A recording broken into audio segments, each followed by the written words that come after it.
holding Pasuk K. They're complaining against Moshe and Aaron.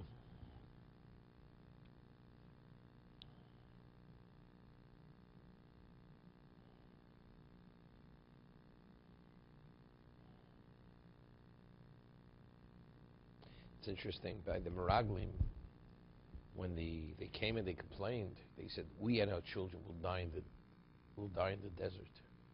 So Hashem says, you know, it's because he spoke this way, you will die, and your children will be the ones to go into the land. So they were concerned. They said, we and our children are going to die. They don't mention their donkeys. Here, it's almost verbatim. Lo mivishanas kal Hashem el midbar lo mushom anachnu v'yireinu. You're not concerned about your children. At least the Meraglim, the door of the Meraglim, they were concerned about their children, right? You're concerned about you and your donkeys. What about the kids? No mention of the kids. It's almost a verbatim. And v'lomei lishon Mitzrayim l'hovi osor el hamokom haro hazeh lo mekom zera uteino gefen vrimo maimein lishtos ayin lishtos.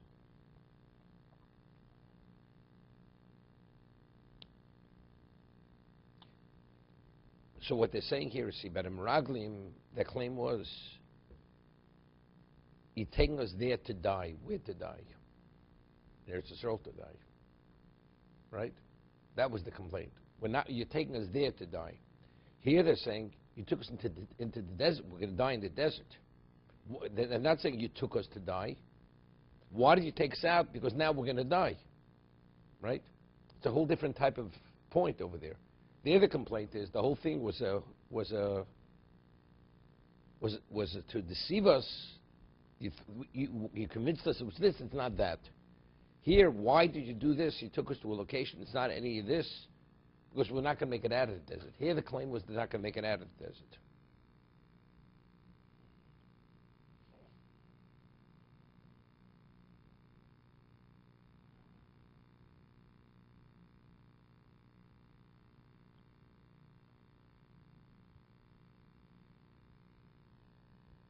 Veda Balaturim says the word helisunu without the vav is deleted, correct? It's a shuruk rather than there's a vav. The vav is deleted. Because loma helisanu. So he says chosev vav sheikar atarim soyal Moshe. The complaint wasn't against the Kodesh Baruch Hu. The main complaint was Moshe. Why did you do this to us? This is the second generation. This is the new generation. Vayavu Moshe v'Aaron mipnei Akol Pesachol Moed v'yiplu apneim. Moshe and Aaron, they came before the Ol Moed, to the Ol Moed, Pesach, to the entrance, and they prostrated themselves. What's the v'yiplu apneim? This is tefillah. Vayiru k'vod Hashem aleim. But this is one of the 10 tests when they tested Hashem. No, that was the original generation. That was the original generation. When you have the water, when they just came out of Mitzrayim and they got super awful situation, and eventually they thirsted, but they're asking for water. But here they've seen the bear, they've seen how good Here it's worse. Here it's worse than there. because they experienced the bear for 40 years at this stage. No son's being taken from them. So what does that mean? We're not going to make it out. Here it's much more serious than there. Here their issue is a much more difficult issue to deal with than originally. We thought we'd come upon water, okay. There was a more of a claim. Hashem will perform a miracle. I mean, here you have the miracle. Hashem is taking away the miracle, right? So So it's to their credit that here, it's less of a claim against them here.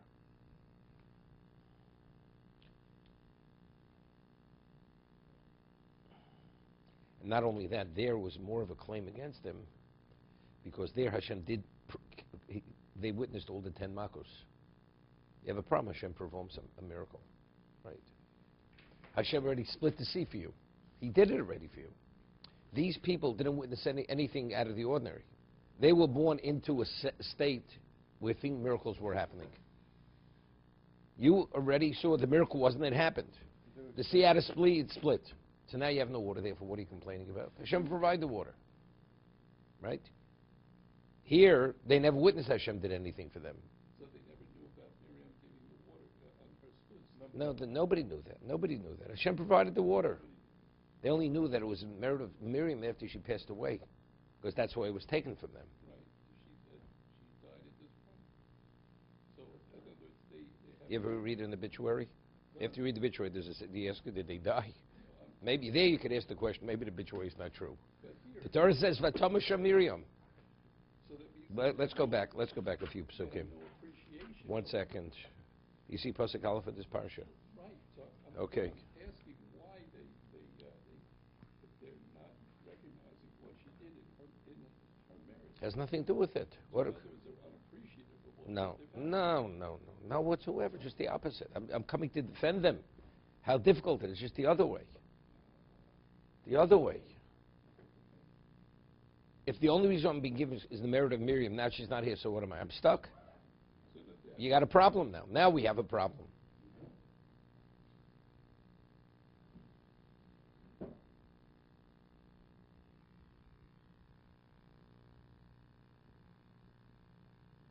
See, you have a question. The question doesn't make any sense. Moshe is definitely greater than Miriam. The bear stops, so he sees the merit of Miriam. Even Moshe is not great enough. That the bear should be in his merit. It's a little bit of it's an enigma here.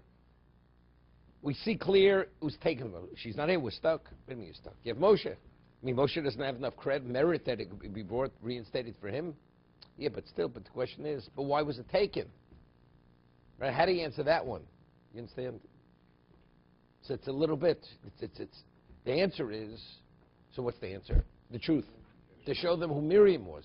Of course it is going to be reinstated. But it's not a simple situation. Of course it was taken. Why was it taken? Evidently, maybe Hashem took it, and then we're not getting it back. Because Miriam's not here any longer. So we're stuck. In their way of processing it was not unreasonable. No, not at all. Not at all. Not at all. But it was a test. They failed the test. But you don't see Hashem reacting to them over here.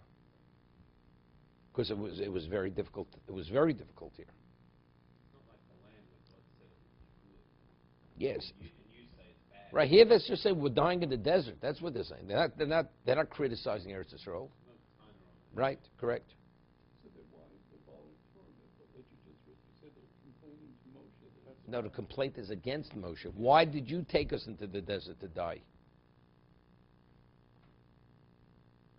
You should have taken that into consideration. I mean, Moshe knew that it was the merit of Miriam. So if you knew that, what happens if she should die before, right? Before we make it in? It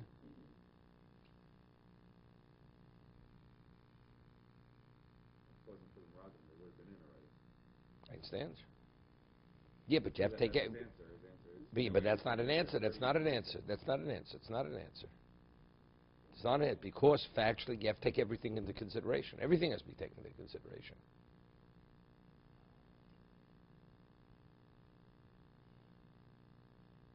I mean, what you're saying is right. You know, Moshe said, well, I wasn't planning on this.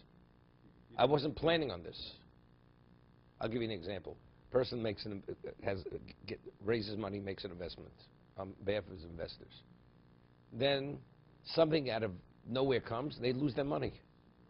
But factually, they say, yeah, but you should have thought of it. Why did you? There was a certain risk involved. Yeah, but initially there wasn't. But the investors still have a complaint. They lost their money. Here they're losing their lives. They're losing their lives over here. In that situation would be the investors. The comparison would be the investors did something they shouldn't have done. Meaning I understand that. No, I meant to say the ones who gave the money back, not the investors.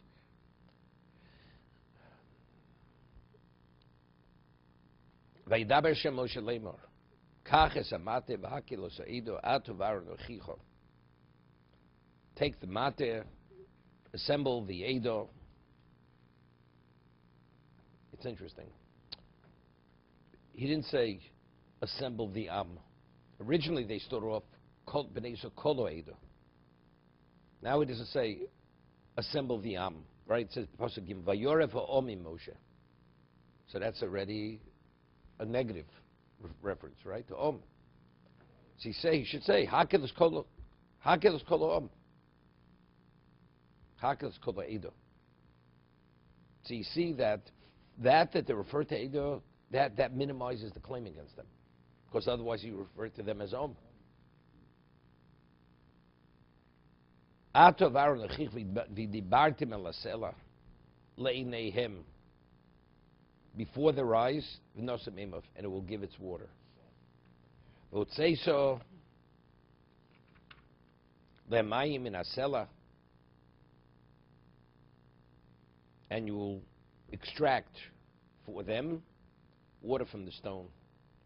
V'shkisas eidav biram. Right? Your complaint was you and your donkeys are going to die. And you will give water for them and their donkeys. You know, you're asking for a miracle. That Hashem initially provides, that's God's choice. Not only do I provide for you, I provide for your donkeys. But when you need a miracle, you understand? You should be satisfied if the water's provided for you. You want for your donkey. You understand? It's a little bit too much. You understand what I'm saying? I asked myself, said, I'm not only going to give you. It's like Rivka, right? He asked for himself. Gamler malech ashke. I'll even give for your donkeys. So that's her decision, right? Here, we're going to die definitely unless a miracle happens. Who's going to die? We and our what? We and our donkeys. So Hashem goes and gives not only for them, He gives even for their donkeys. From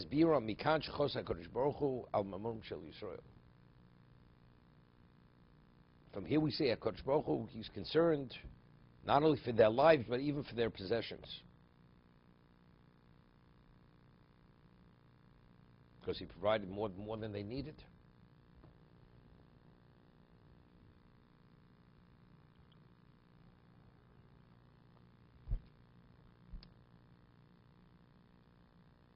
I was thinking, we're going to die, our donkeys are going to die. Right? It's evidently, even if we live, but what about our donkeys? Who's bothered? What is the donkeys? Right? So I was thinking, it says that when the only behemoth tamei, a non-kosher species, where there's a halacha pigeon, is the chamor. Why the chamor? So the Chazal say, because when we left Egypt, all the wealth that we took from Egypt was put on the donkeys. What happens if the donkeys die in the desert? There's a question, did the minimal amount they took, 10-pack donkeys or 40-pack donkeys loaded with gold and silver? So now we're going to go back into a normal environment. What's going to happen? How are we going to get going? If the donkeys die, where are we going? No, seriously. The wealth, no, we're not talking about their furniture. Their wealth, here they've been transporting this wealth for 40 years. 40 years their parents took this out. And this is the future, right? This is the nest egg for the future. If the donkey dies, what happens? We go in, nothing. We're starting from scratch. So our whole hope was, even the previous generation died, this hope, we'll get back quickly. But if the donkey dies, where are we? We're stranded.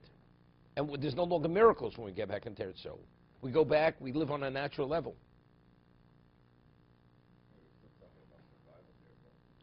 I understand that. But it's the same thing. When they say, we're going to die and our donkeys are going to die. Right? There's a double claim here. What was the whole idea of Achkach Yitzur B'chush Gadol?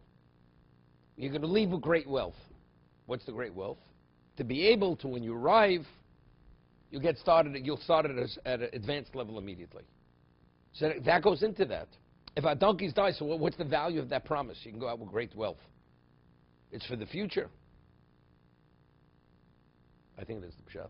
Now, the Rashi also makes better sense because when Hashem is concerned about their possessions, no, so that comes out. There's Biram, because Shechosh Baruch Mamon Shel Yisrael. Hear this, David. It's not the donkey, the mamonim. It's mamonim is going the wealth that the donkeys are carrying.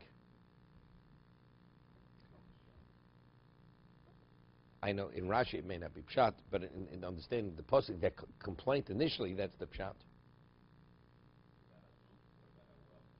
No, the donkey. If there's no donkey, there's no wealth. That's it.